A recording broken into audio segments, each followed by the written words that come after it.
Olá, tudo bem, pessoal? Nesse vídeo nós vamos começar a falar de histologia. Histologia. Professor, mas o que é isto? O que é isto? Ah, goiaba, adivinha o que é isto? É grego. Eu sempre digo, né? Biologia não é difícil, é só saber grego, é verdade, né? Isto vem do grego que significa tecido. Tecido? Goiaba, mas não vai pensar que é tecido, tecido, né, tipo pano para fazer roupa? Não, tecido do ponto de vista biológico. E do ponto de vista biológico, o que é um tecido? Ah, vamos lá, ó, aqui, vem aqui comigo. Ó. Tecido é um conjunto de células especializadas, ou seja, células que têm funções específicas, né? Células que têm determinados tipos de organelas mais ou menos desenvolvidas, estruturas, formatos específicos para a função que desempenham, né? Então, é um conjunto de células especializadas e não somente as células, tá? Essas células estão associadas a materiais intercelulares. Intercelulares? O que são intercelulares? Que ficam entre, tá? Entre as células. Então, no meio das células pode existir materiais que geralmente são produzidos pelas próprias células, né? E esse material a gente chama de matriz. É a matriz do tecido, que pode variar. Tem tecidos que têm pouca matriz, como veremos, né, no caso do epitelial. Já tecidos que são ricos em uma matriz, aliás, isso que caracteriza o tecido, por exemplo, o conjuntivo. Aliás, por falar em epitelial, conjuntivo, nós temos aqui ó, uma lista dos tipos de tecidos.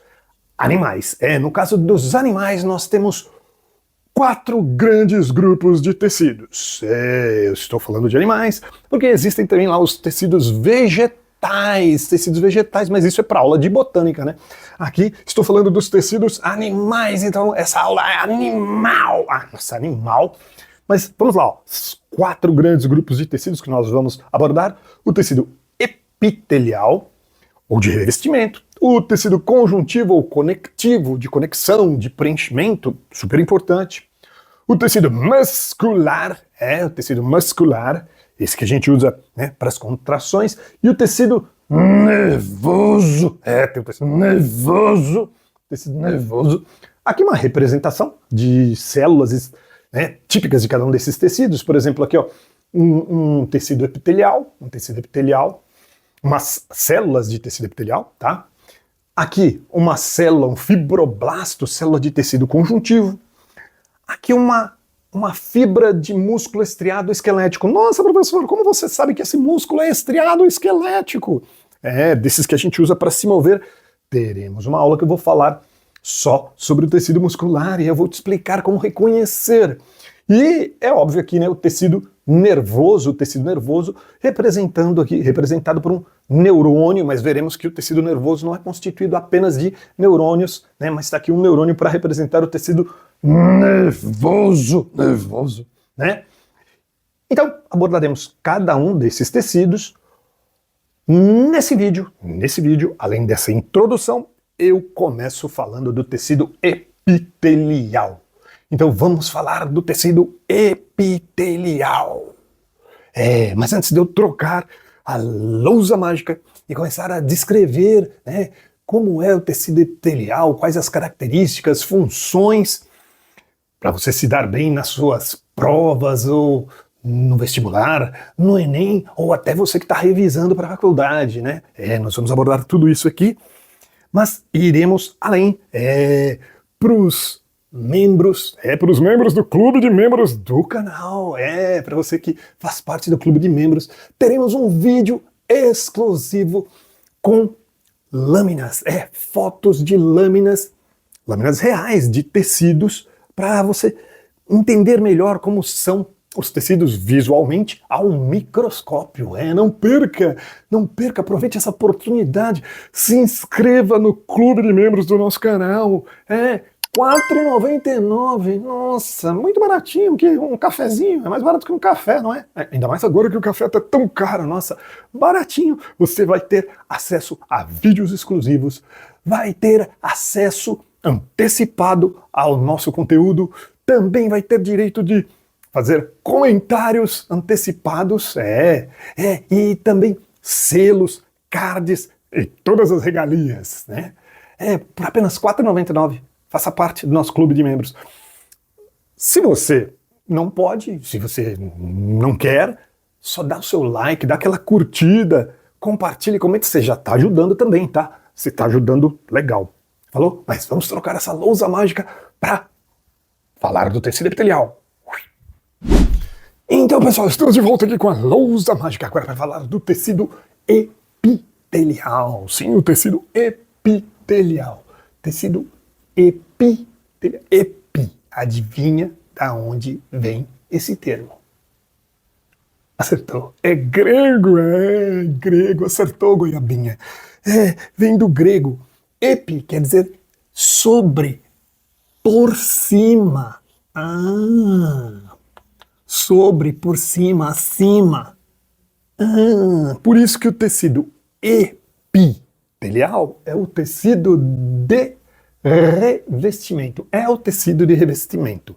Revestimento tanto externo como interno, né? Por exemplo, as mucosas no interior da boca, né?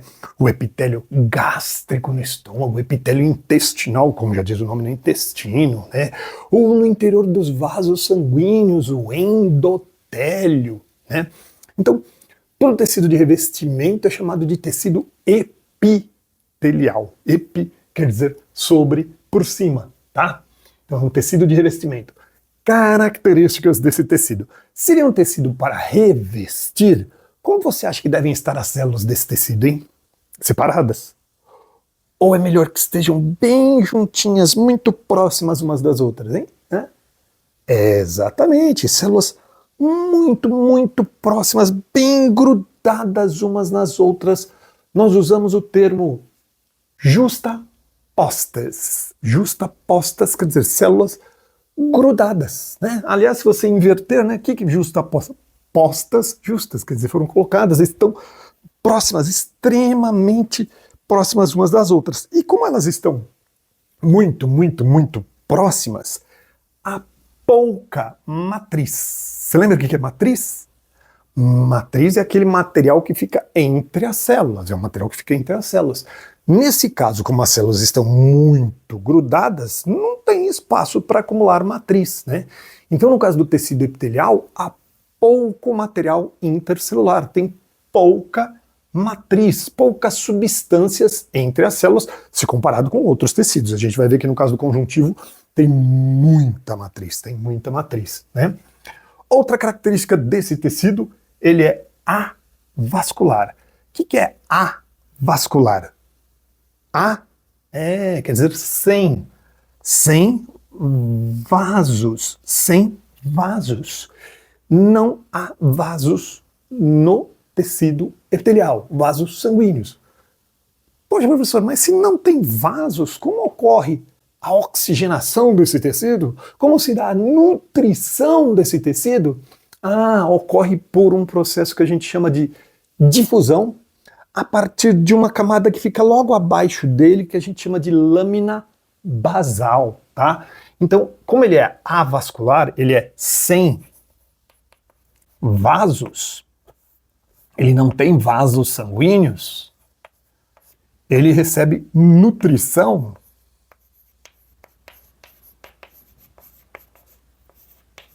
por difusão. E nós veremos difusão a partir da lâmina basal. Já vou mostrar a lâmina basal para você. Tá? Se você preferir também aqui, para facilitar para você, justapostas são células grudadas, né? Grudadas. Bem grudadinhas umas nas outras. Funções. Funções de epitélios. Quando a gente fala em tecido epitelial, qual a primeira função que te vem à cabeça? Proteção. Né? Se é um tecido que reveste, é um tecido de proteção. Sim, não é a única função, mas é uma das principais. E se eu te pedir um exemplo de tecido epitelial de proteção? O que você vai me dizer? Vou dar um tempinho para você dizer. Pele, não foi? Nossa, tem mais de 30 anos que eu dou aulas em cursos pré-vestibulares. Mais de 30 anos. Nossa, professor, você é velho, hein? Nem parece, né? Nem parece. Então, mas há mais de 30 anos eu dou aulas em cursos pré-vestibulares e sempre que eu faço essa pergunta ou quase sempre, a resposta é pele. E quase sempre a galera erra. Como assim, professor? Tá errado. A pele não é o epitélio. Como assim, professor? A pele é um órgão, goiaba. A pele é um órgão. Aliás, é o maior órgão do corpo humano. Sério. Maior que qualquer outro que você tenha imaginado. Sei lá o que você imaginou, né? Sei lá o que você imaginou. Mas deve ser coberto de pele. Deve ser coberto de pele. A pele é um órgão porque ela é constituída de vários tecidos diferentes. Aliás, na verdade, 3 tipos diferentes de tecidos. Aqui, ó, nós temos um esqueminha da pele. Pele. Aliás, ó, se você quer falar em proteção, você não vai dizer pele, epitélio de proteção, você não vai dizer pele. Você vai dizer epiderme, que é apenas uma das camadas da sua pele. Sua pele tem 3 camadas. 3 camadas. Quais? Olha, a camada de referência, é a do meio, que é a derme. Então imagine aqui um corte na pele e super ampliado, né? Super ampliado, a gente está vendo isso aqui super ampliado. Então você está vendo a derme, que é a camada onde ficam vasos sanguíneos, né? Aqui em vermelho, os vasos transportando sangue arterial, né? Em azul, os que estão levando o sangue venoso. Nós temos aqui, ó, uma glândula sudorípara, tá vendo? Aqui dá para ver claramente que isso aqui é um pelinho, né? Um pelo, um cabelo, né?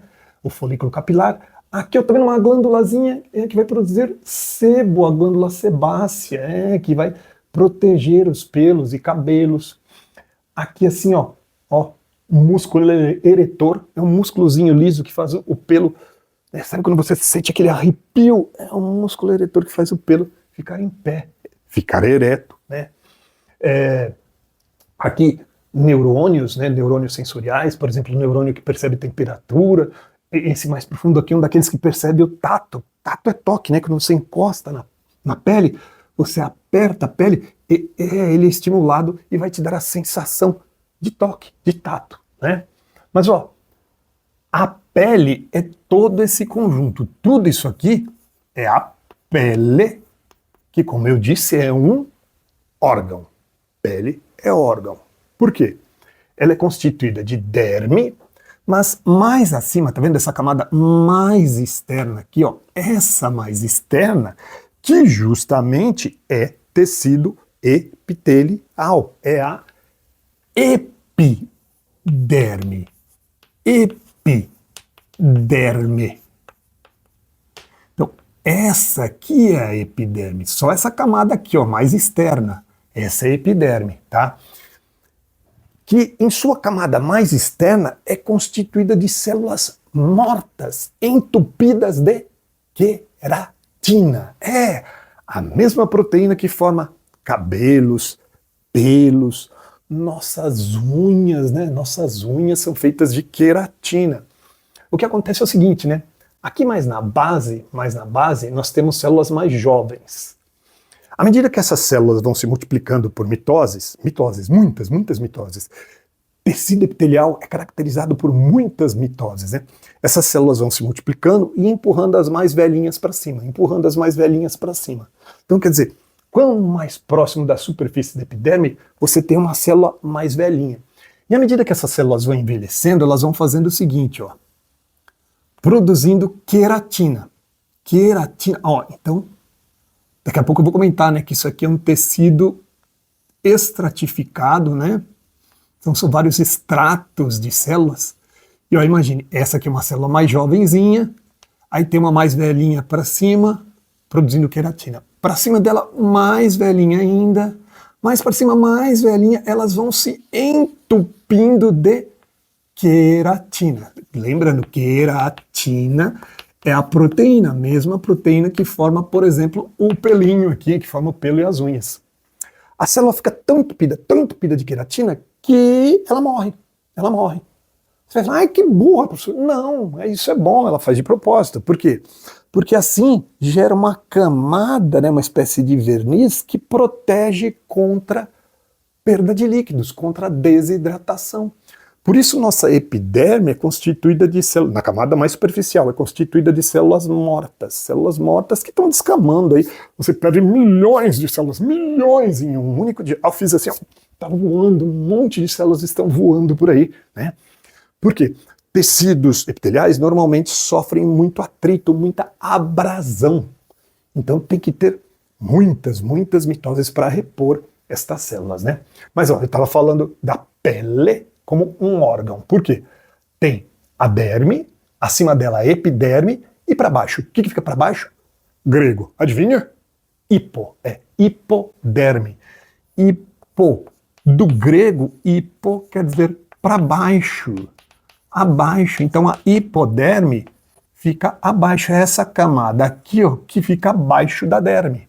Então veja, né? A referência é a derme. É a derme que, como veremos na aula de tecido conjuntivo, teremos uma aula de tecido conjuntivo, é tecido conjuntivo. A hipoderme também é tecido conjuntivo. Esse é o tecido conjuntivo frouxo, o tecido conjuntivo propriamente dito. Esse é o tecido conjuntivo adiposo, porque ele é rico em adipócitos, célulazinhas que acumulam gordura. Tá vendo aqui, ó? Essas bolinhas amarelinhas são células cheias de gordura. É aqui que a gente armazena nossas reservas de gordura, né? Principalmente aqui na hipoderme, né? Que a gente armazena as reservas de gordura. Então, de novo, a pele é um órgão, justamente porque ela tem 3 tecidos diferentes. A epiderme, que é epitelial, a derme, que é conjuntivo frouxo, aliás, e a hipoderme, conjuntivo adiposo, tá? Então, se você quiser anotar aqui, ó, esse é epitélio, esse é epitelial, esse é tecido epitelial. Mas esses outros dois aqui, ó, a derme e a hipoderme, são tecidos conjuntivos. Esse é conjuntivo, esse aqui de baixo também é conjuntivo. Então, da próxima vez que te pedirem um exemplo de epitélio de proteção, você vai dizer epiderme. Epiderme, tá? Agora, além de proteção, absorção. Absorção, tem epitélios que absorvem. Por exemplo, o epitélio intestinal. É lá que nós fazemos a absorção de nutrientes, sais, água, né? No epitélio intestinal. Epitélio pulmonar, onde a gente também faz trocas gasosas, né? Então vou marcar aqui, ó. Absorção como mais uma... absorção, exemplo de absorção. Deixa de ser goiaba, professor. O exemplo de absorção é o epitélio intestinal. Intestinal. E justamente eu tenho um exemplo aqui, ó, de epitélio intestinal. O epitélio intestinal Você sabe que o nosso intestino é um longo, bem comprido, muito longo. Nossa, é um tubo bem longo, né? O intestino é um tubo bem longo. Através do qual, no interior do qual, vai passando o bolo alimentar, né? O bolo alimentar vai avançando ao longo do intestino, né? E à medida que ele avança ao longo do intestino, ele sofre atrito. O bolo alimentar com o intestino.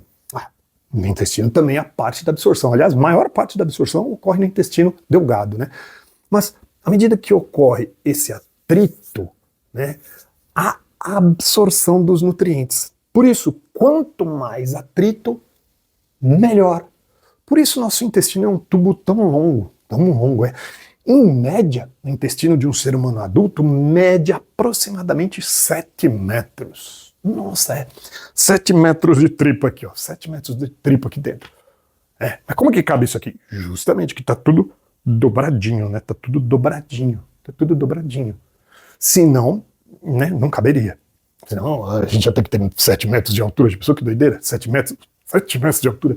Só por causa do intestino. Então, por isso ele é todo dobrado. Agora, além disso, né, as células do epitélio intestinal, se a gente pegasse um pedacinho daqui, ó, daqui, e desenhasse super ampliado aqui, então o que você está vendo aqui, ó, aqui, é um pedacinho desse tecido aqui, ó, do tecido epitelial do intestino. E nesse tecido, você está vendo aqui, ó, umas projeções, né? Ó, projeções. Essas projeções lembram alguma coisa pra você? O cara que viu pela primeira vez achou que isso aí lembrava dedos de luva. Como se fossem dedinhos de uma luva. Dedos de luva se chamam vilos. Vilos.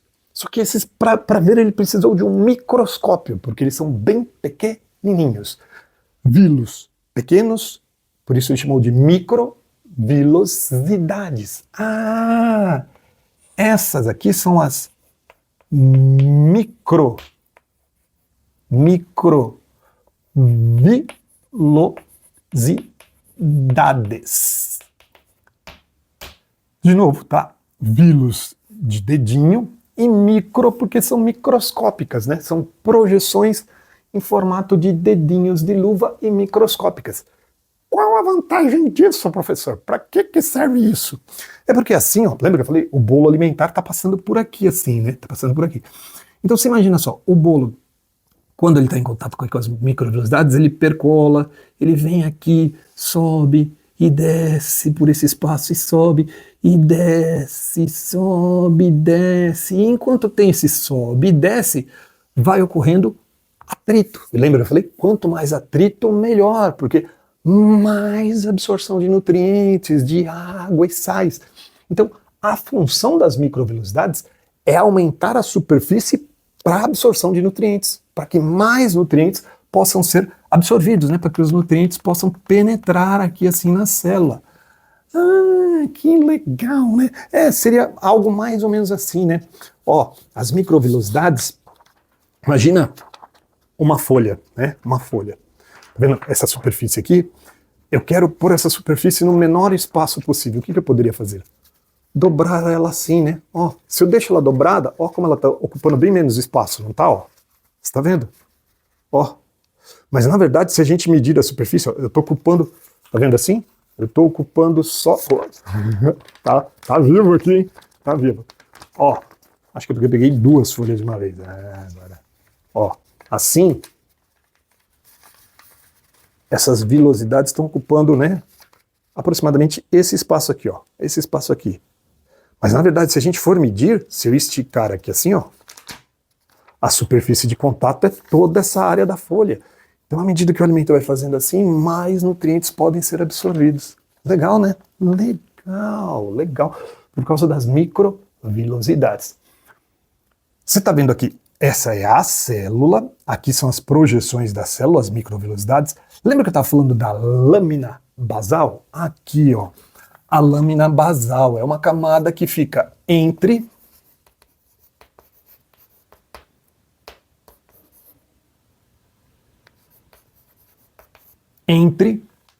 o tecido conjuntivo, que está aqui embaixo, e o epitélio propriamente dito, tá?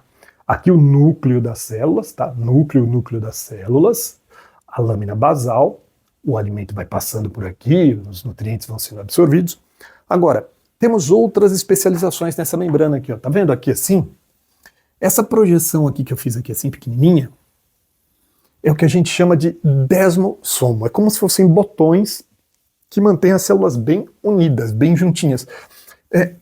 Tem proteínas cimentantes aqui que mantêm as células coladas, assim como também tem proteínas se projetando para dentro da célula, tá? Esse é o desmossomo.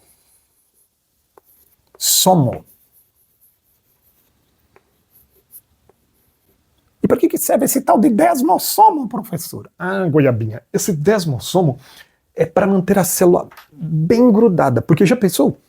Se por aqui assim, ó, aqui é um bolo alimentar. O bolo alimentar pode ter bactérias. Pode ter bactérias. Algumas até boas, né? Bactérias que fazem parte da flora intestinal, mas algumas às vezes são do mal. E se essas bactérias pudessem penetrar, percolar por aqui assim e chegar na corrente sanguínea? Não, isso seria ruim.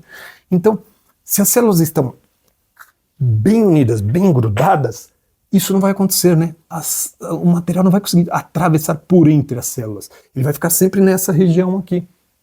Então daí a importância do desmossomo, né? Ele aumenta a aderência entre as células. Além disso, tem outros tipos de adaptações, né? Tá vendo essa estrutura aqui, ó? Entre essas duas células? Uma estrutura que parece um dedinho, né? Se projetando para essa célula e tem um dedinho dessa se projetando para outra. Dedo, em grego. Como é que fala dedo?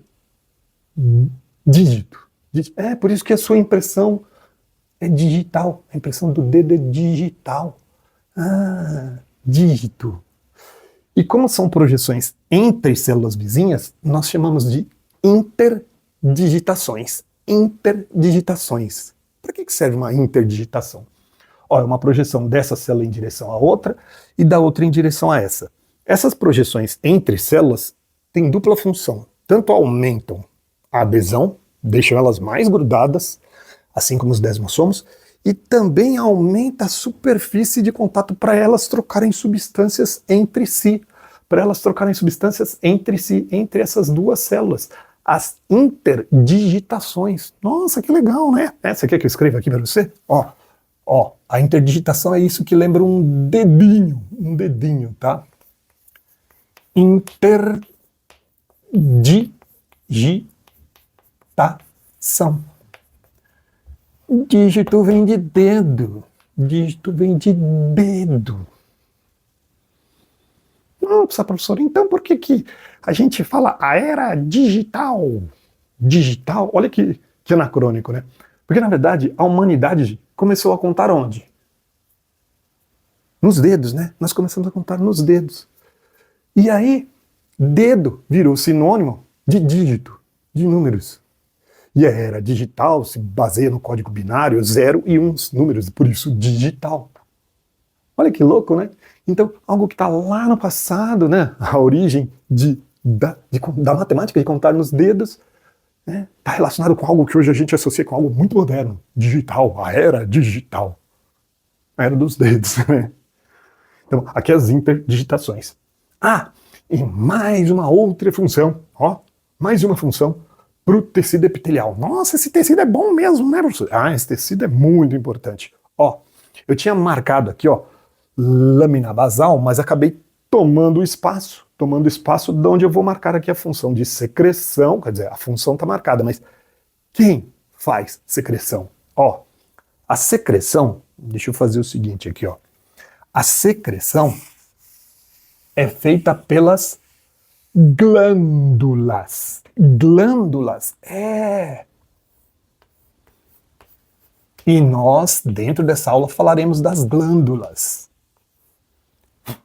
As glândulas, por exemplo, a sudorípara, a sebácea, a salivar, as glândulas têm origem epitelial, por isso elas são consideradas epitélios, tá? Então, funções dos epitélios: proteção, absorção, secreção, tá?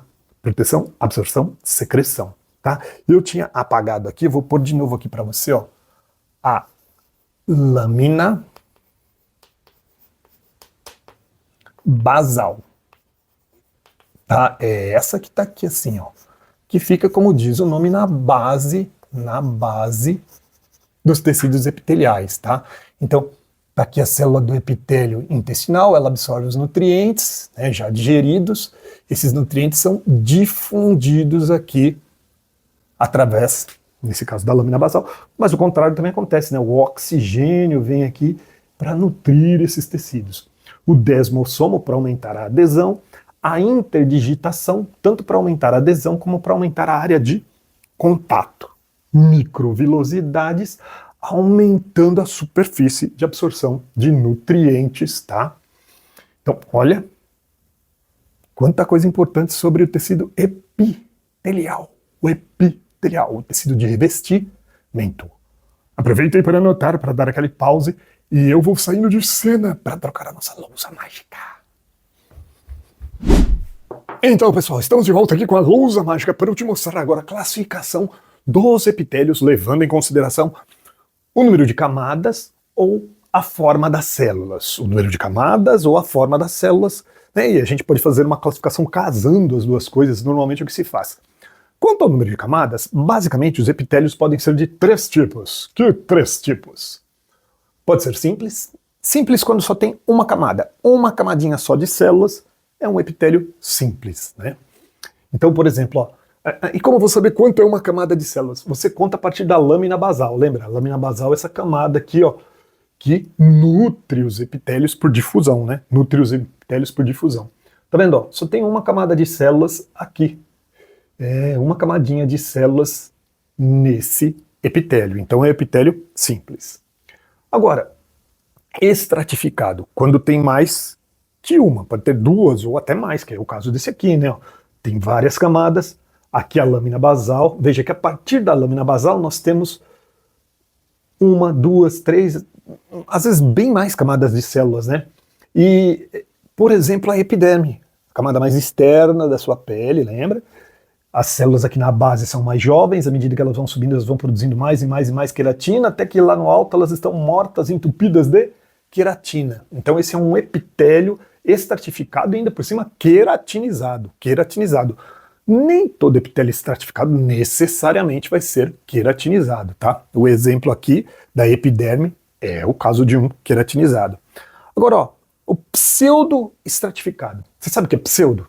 Pseudo é falso, né? Então é um falso estratificado? É, porque você olha assim, olhando assim, ó, aqui são os núcleos das células, tá? Esses pontinhos são sempre os núcleos das células. Parece ter uma aparência estratificada, né? Parece que tem, ó, um extrato mais aqui embaixo e outro aqui em cima, né? Com núcleos mais para cima. Mas na verdade, como eu falei, tomando como referência a lâmina basal, se você olhar bem, você vai ver ó, que todas as células estão em contato com a lâmina basal. Todas estão em contato com a lâmina basal. Sendo assim, então, eu só tenho uma camada de células aqui. Só uma camada de células. Então, esse é um epitélio pseudo-estratificado, é um falso estratificado, né? Na verdade, o que está acontecendo é que nem todas as células têm um acesso direto à superfície aqui, né? Ao interior aqui. Um epitélio que é mais ou menos assim, o epitélio da traqueia, né? É um epitélio pseudo-estratificado e ciliado, tem cílios ali para ajudar na movimentação do muco, né? Aquele muco que retém sujeira e que precisa subir, os cílios vão batendo, fazendo esse muco subir. Agora, além da classificação quanto ao número de camadas, nós também podemos fazer uma classificação quanto à forma, à aparência das células, né? Se as células são mais achatadinhas, mais planas, a gente chama o epitélio de epitélio plano ou pavimentoso, porque ele lembra um pavimento, um piso, sabe? Sabe, ladrilhos, aquelas coisas, né, que a gente põe no piso para... por isso pavimentoso. Piso é pavimento, né? Pavimentoso. Lembra, né? Lembra. Cúbico. Na verdade, não exatamente um cubo, mas cuboide, né? Que parecem cubos, porque o cubo tem que ter as arestas iguais. Aqui não é o caso, né? Não é perfeitamente igual, mas lembra muito um cubo, né? Prismático. Prismático é quando ele, né, não é como um cubo, ele tem regiões, nesse caso aqui você vê ele mais alto, né, ele tem uma altura maior do que a largura, né?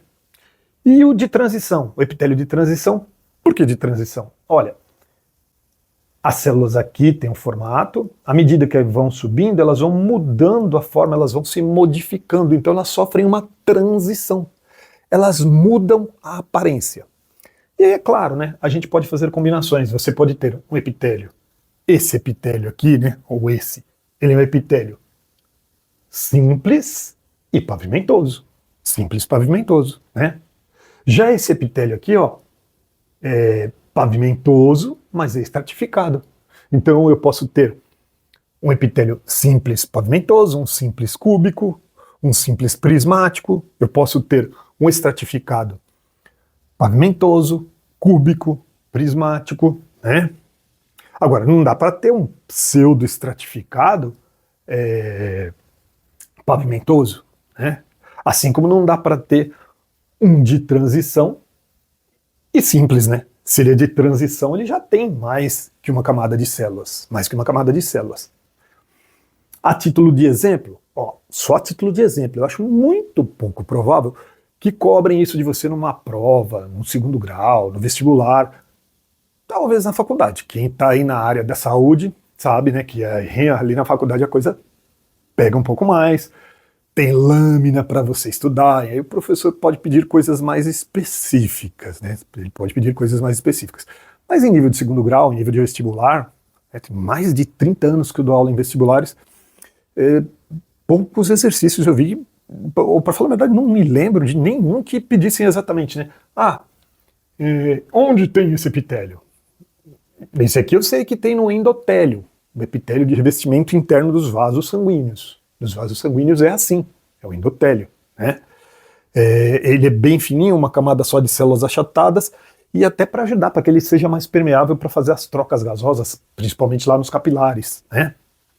Estratificado, como eu falei, a epiderme, a camada estratificado queratinizado, pavimentoso, na epiderme, a camada mais externa da pele. Um pseudoestratificado ciliado, eu sei que tem na traqueia, mas eu acho que o professor não vai pedir para você como é o epitélio da traqueia. Ou mostrar a foto do epitélio e pedir, esse epitélio ocorre onde? Talvez na faculdade, talvez na faculdade. Mas como eu disse, para segundo grau eu acho pouco provável, né? De novo, esse aqui, no fundo, é o mesmo, né? O epitélio, por exemplo, que tem nos endotélios, epitélio cúbico, assim, mais cuboide, simples e cuboide, tem, por exemplo, nos túbulos renais, prismático ciliado tem ali nas tubas uterinas, no útero, né? Esses cílios ajudam os espermatozoides na locomoção para alcançar o óvulo, ali na tuba uterina, né? E esse de transição ocorre na bexiga urinária, por exemplo, né? Revestindo internamente a nossa bexiga urinária, nós temos um epitélio desse tipo aqui, tá?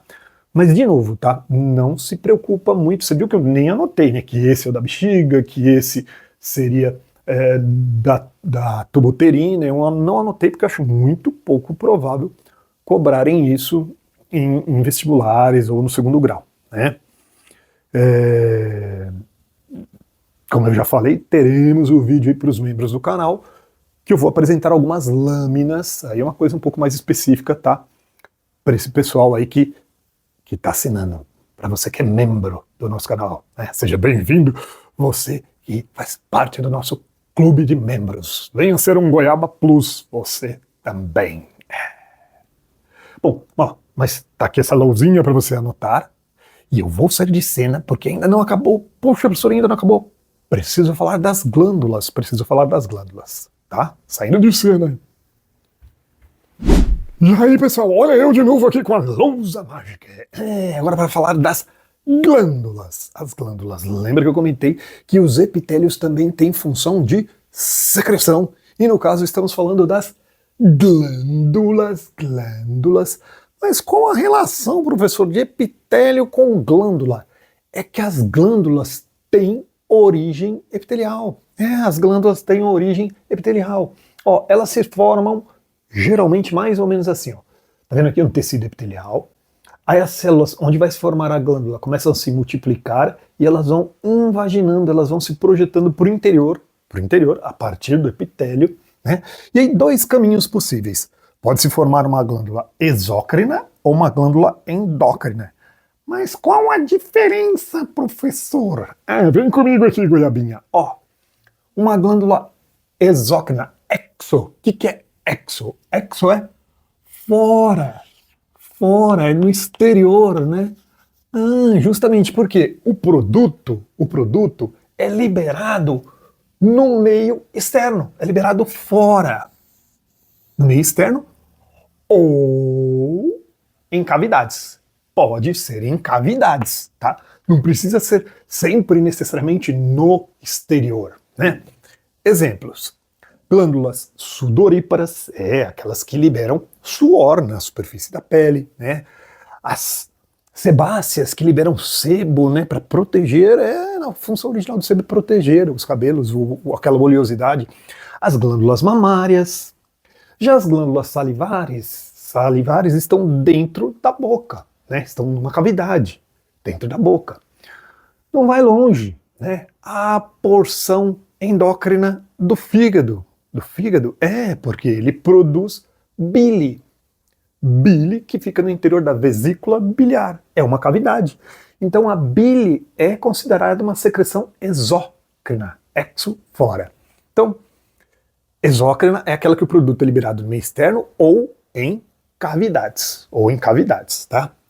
Ah, professor, mas então por que o endo da endócrina? Porque endo, eu sei que você sabe? Você sabe que endo é grego, isso é grego, né? Endo é dentro. Mas dentro do quê? Dentro da corrente sanguínea. Para a glândula ser classificada como endócrina, o produto dela tem que ir para o sangue, para a corrente sanguínea. Então, o produto, e aliás, como é o nome do produto de uma glândula endócrina? Hormônio. Glândulas endócrinas são aquelas que produzem hormônios, né? Então, o produto, o hormônio, é liberado na corrente sanguínea. O dentro aqui é dentro da corrente sanguínea. É no sangue. E você deve conhecer vários exemplos. Por exemplo, a hipófise, mais ou menos aqui assim, né? A glândula mestra, ela manda nas outras, né? Tireoide, paratireoides, né? Suprarrenais, e por aí vai, né? As glândulas que produzem hormônios e que vão para a corrente sanguínea. Então você está vendo aqui, ó, no exemplo que eu estava mostrando da formação da glândula, seja ela exócrina, essa aqui, por exemplo, né, seria uma exócrina. O produto dela, ó, tá vendo? Ela tem um duto para o produto sair no meio externo, tá? Para sair no exterior. Essa aqui seria um exemplo de exócrina. Ela tem um duto. No caso dessa aqui, você está vendo que não há um duto, mas ela foi envolta, ela se formou, ela se desprendeu aqui do epitélio. Em torno dela, né, há vasos sanguíneos. Esses aqui são vasos, tá? Vasos com sangue arterial em vermelhinho ou venoso em azul. É claro que ele não é azul, né, mas azulado. E esses vasos é que vão captar, né, vão trazer nutrientes e vão captar os hormônios a serem distribuídos pelo corpo. Então essa daqui já é uma glândula endócrina.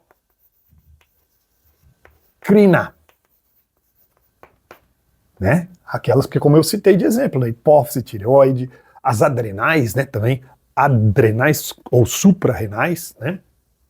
E existe a glândula anfícrina. O que é anfi? Adivinha? É um prêmio se você adivinhar. É grego, mas anfi significa o quê? Anfi dupla. É o mesmo anfi do anfíbio. Anfibio, vida, anfi duas, porque ele fica na água, na terra, é anfíbio. Só que aqui o anfi é dupla, duas. Por quê? É a glândula mista, são glândulas mistas, porque elas são tanto exócrinas, tem secreções exócrinas, e endócrina. Você conhece alguma? Pâncreas. É o nosso pâncreas. Secreção exócrina do pâncreas. É o suco pancreático, que é liberado no interior do intestino, que é uma cavidade. Interior do intestino é cavidade. Então é uma glândula do tipo exócrina, se eu considerar o suco pancreático. Mas o pâncreas também produz insulina, glucagon, que controlam níveis de glicose no sangue. Aí são secreções endócrinas. Por isso ele é considerado uma glândula mista. Ela faz as duas coisas, ou anfícrina, né? Testículos, também, testículos. Como assim, professor? Os testículos produzem, né, o líquido seminal, o esperma, que vai entrar numa cavidade, ou não necessariamente, né? Mas também produz hormônios, produz a testosterona. Então dá para classificar também como uma glândula mista, né? Legal, né? Então, de novo, ó. Exócrina, o produto vai para o meio externo ou para uma cavidade. Pode ser dentro da boca, dentro do estômago. Aliás, a própria parede do estômago tem glândulas ali, só que são glândulas unicelulares, constituídas por uma única célula, tá? Então, por uma cavidade para o meio externo, exócrina. Exemplos, sudoríparas, mamárias, sebáceas, salivares. Endócrinas, produto liberado na corrente sanguínea, e o produto se chama hormônio. E a anfícrina, aquela que faz as duas coisas ao mesmo tempo. Ela tem uma porção exócrina e uma porção endócrina, né? E glândula, eu estou falando de glândula aqui no tecido epitelial porque elas têm origem epitelial, tá vendo? O epitélio que deu origem, que pode dar origem a um ou outro tipo de glândula, aí dependendo da localização, né? Essa esquematização que a gente fez aqui é só para ser didático, né? Não é que o mesmo epitélio deu origem às duas simultaneamente, tá? Isso aqui é só uma estilização, tá? Então aqui um epitélio para você lembrar que glândulas têm origem epitelial. Falou? Aqueles recados de sempre, né, galera? Não se esqueça de curtir, de compartilhar, de dar o seu precioso like pra gente, tá? E se inscrever no nosso clube de membros. Falou? Valeu, galera. Vamos ficando por aqui então, por enquanto.